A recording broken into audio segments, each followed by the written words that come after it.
Somewhere in your head, there might be a quiet little excuse you've never said out loud, or maybe you have. Something like, why should I save for retirement? I'm not even going to live to see it. Why lock money away until I'm 60 if I'm not even sure I'll make it there? A lot of people online say this, but here's what the data actually shows. You are statistically very likely to live a long time. Not forever, not guaranteed, but long enough that I might die young, so why bother? Is for almost everyone watching this the most expensive excuse in personal finance. Today, I'm walking through the real mortality numbers from the CDC, the actual age rules on your retirement accounts, and what happens when you put those two things side by side. Let's start with the average life expectancy. In 2024, the average life expectancy at birth in the United States hit an all-time high of 79 years old, 81.5 for women, 76.5 for men. Those are the numbers that get quoted everywhere. Here's the part that many don't consider about those numbers. Life expectancy at birth is dragged down by deaths in infancy, childhood, and young adult. These deaths drastically affect the average. Once you actually survive to your 60s, that 79 number stops applying to you. The CDC's own data shows a 65-year-old man in 2024 had 18.5 more years of life expectancy on average, putting him at about 83. Women live roughly 2.5 years longer than men at that age, putting the average 65-year-old woman around 85 to 86. If that number just surprised you, good, because it should. Stick around because next I'm showing you exactly how your retirement accounts are built around age. I will also prove to you that you will be alive to use them. Hit the like button if you want to live into your 80s and subscribe right now for more research-backed breakdowns like this one every Friday. I do want to mention the obvious caveat here. This is a statistical argument, not a personal guarantee. Some people do die young. Genetics, accidents, and health vary, and no table can tell you what will happen to you specifically. But financial planning is built around the most statistically likely outcome, not the exception. And for the overwhelming majority of people watching this, that outcome is a retirement that needs funding for 2, 3, sometimes 4 decades. Here's where we start talking money. Your retirement accounts have specific age rules built in by the IRS, and the data says you'll almost certainly be around to use them. At age 59.5, you have the standard unlockage for both 401ks and IRAs. You can generally withdraw without the IRS's 10% early withdrawal penalty once you hit 59.5.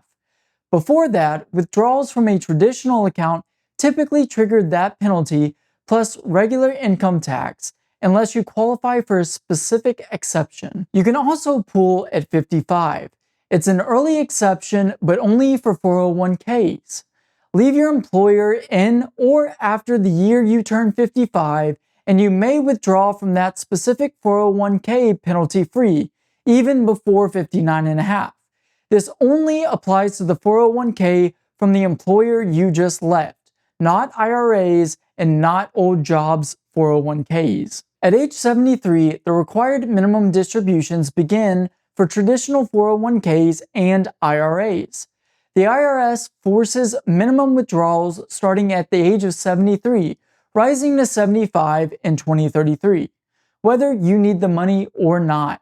Miss one and the penalty is 25% of what you should have withdrawn, reduced to 10% if corrected within 2 years. There is a Roth exception to the previous rule. With Roth, there are no forced withdrawals. Roth IRAs have no required minimum distributions, ever. Contributions, not growth, the money you put in, can be withdrawn at any age penalty-free, since taxes were already paid going in. That's part of why so many educators point young investors towards Roth first. When we put it all together, your money is largely locked until 59.5, fully unlocked with no forced withdrawals if it's Roth, and forced out starting at 73 if it's traditional. Every single one of those ages sits inside the retirement window the CDC's own data says you are statistically likely to reach. If you reach 65, then you're statistically living until your mid-80s. That's not a short retirement to fund.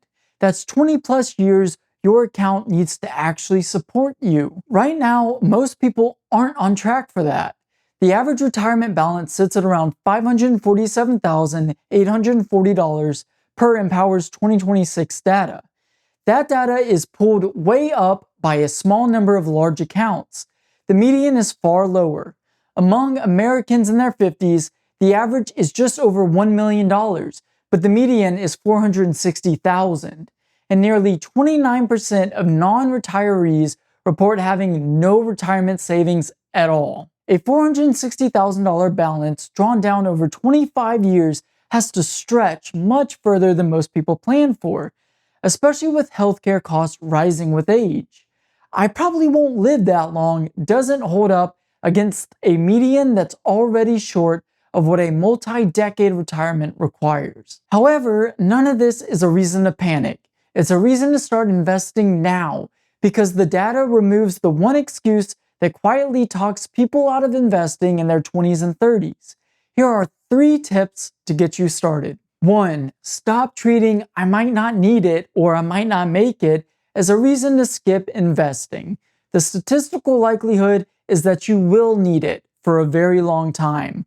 Plan around a long life, not the exception. 2. Use the Roth if you can. There are no forced withdrawals. Your contributions are accessible, penalty-free anytime. It removes the what-if anxiety while your money still compounds for decades. 3. Time in the market is the entire point.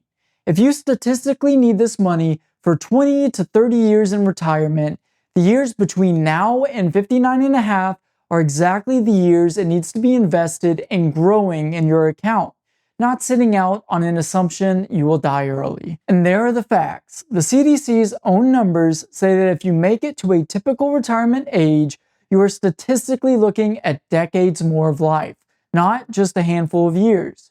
Your retirement accounts are built around that exact timeline, locked until 59 and a half, forced open at 73 if they're traditional, and never forced if they are Roth.